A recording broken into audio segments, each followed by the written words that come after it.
दीवार पर टंगी सास। पंजाबी में कहावत है, सास चंगी होवे या ते दीवार ते टंगी होवे। संगीता की शादी भी एक ऐसे ही घर में होती है जहां उसकी सास दीवार पर टंगी होती है। ससुर और पति शादी के पहले दिन उसे सास के फोटो के सामने ले जाते हैं, जहां ससुर जी कहते हैं, बेटा बेटा संगीता, ये तुम्हारी सास थी, बहुत नेक और भली, लेकिन थोड़ी गुस्सैल थी। गुस्सा आने पर सब तहस नहस कर देती थी, पर अब ये इस दुनिया में नहीं है। हाँ संगीता, माँ होती तो तुम इनकी कोई बात टाल नहीं सकती थी, वरना तो माँ घर में भूचाल ले आती। संगीता मन में खुश होती है कि अच्छा है कि ऐसी औरत अब इस घर में नहीं है, लेकिन दिखावे के लिए वो जैसे ही सास की फोटो के सामने हाथ जोड़कर खड़ी होती है, ये क्या? सास उसे देखकर मुस्कुराने लगी। संगीता आंखों को मलकर एक बार फिर से देखती है, लेकिन फिर सास के चेहरे का भाव, भंगिमा यानी एक्सप्रेशन बिल्कुल बदले होते हैं।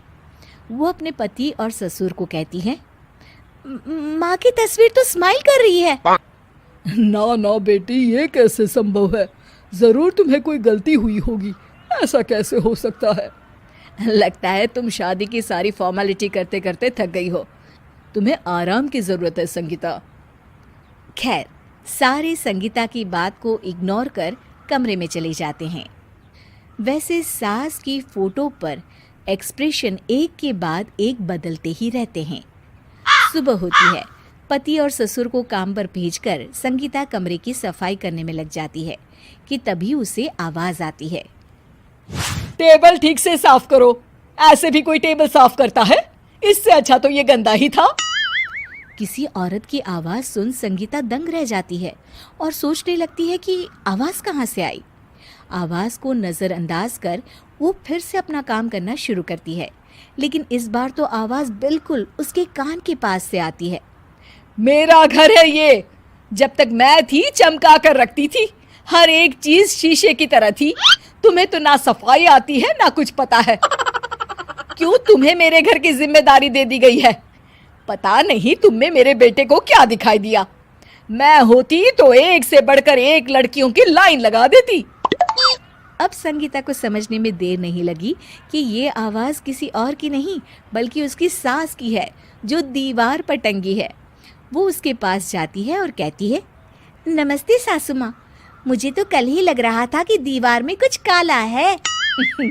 वो दीवार नहीं, दाल होती है पगली। सही पकड़े हैं सासू माँ। तो क्या हो गया आपको जो आप यहाँ भी चैन से नहीं बैठी हैं? सुना मैंने आपका व्यवहार काफी गुस्से वाला था। चुप रह तू, ज्यादा बकर बकर ना कर।